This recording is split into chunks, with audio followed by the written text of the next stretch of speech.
We also have the ability to view the code, and this is quite nice because those of us that are new to commuter modules, this gives us an example of how to call it from the form and what the code will look like. And we'll have a look at the form in a moment. Once we're done, we can cancel out of there and we can go to the Forms tab.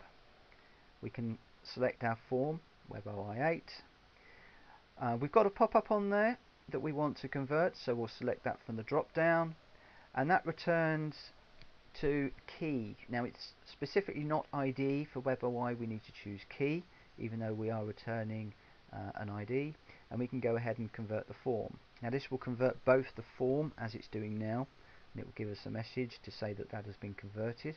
We OK that, and it will then go on and convert the pop-up. It's doing the two together, although you can convert pop-ups if you want to using the pop-ups tab.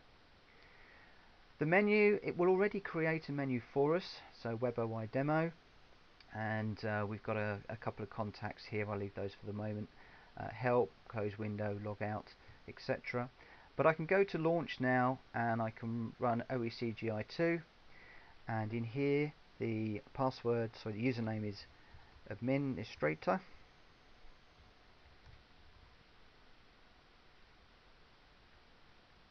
I'll just copy that and paste it into to log in full screen, and we've got our menu here, and I can go into the WebOI contacts. I can do one to return that record. I can click on the pop-up, return Andrew's details. So all of the functionality is on the form that we need to see.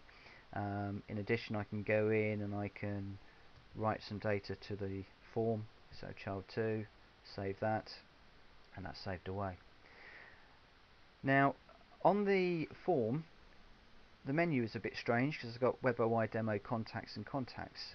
So I think what we'll do is we'll just go back, just come out of here for the moment, go back to WebOI, and we'll look at the menus. Now if we remember, we've got WebOI contacts and contacts here. So I think what I'm going to do is, this is running my old form, WebOI 7, so I'll delete that out, and this one we'll just select the text link, F2 to edit it, and we'll just remove that back to contacts. Update the menu, OK that, and we'll launch just to make sure that those changes have been made. Again, we'll need to log in, so I'll paste that into there. I should have mentioned that you can run this full screen or handheld, and I'm running full screen because I'm on a desktop machine. And oh, we've still got the same old menu. Our changes haven't taken.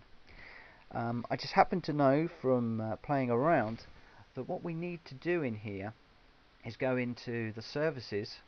Let's just shut down OpenInsight for the moment while I do this. We need to go into the services and we need to restart the OEngine server. I believe there's some caching going on here, so I'll just restart the server. Okay, that's restarted, and we'll go back into WebOI, run up our copy of OpenInsight. I'll just resize this window so that you can see what's going on here. We'll restart WebOI,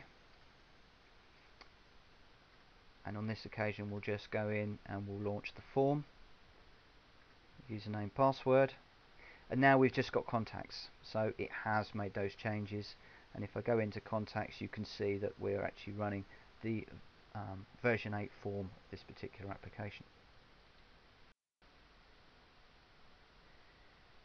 Before I finish, I just want to go back into our copy of OpenInsights, and if we go to the Forms Designer and back into our WebOI 8 form that we've been converting, if we now look at the events, so behind the search button, events, before it was a script, now it's a quick event which is calling the store procedure, which is our commuter module, passing in the click event to run the search button. So this is now modified the form events to call the commuter module. In the same way, if we look at the save button, the events for there, it's changed from the quick event, which is calling write, so that we're now executing procedure, so WebOI 8 underscore events. On the click, it's passing in the save, and that's going to evoke that that functionality within the commuter routine. So what this is doing is it's really showing you how you can use commuter routines within your applications for a more modern and, I understand, more efficient way of working. If we test run that form, then you'll find that it will work exactly the same way as it did before. So I can run the pop-up. Obviously this is running in desktop mode now. It runs exactly the same way, but now calling the commuter routine. Okay, thank you for spending a few minutes with me running through this WebOI tutorial. I hope that you're going to find it useful, and look forward to your feedback. Thanks so much for your time. Goodbye.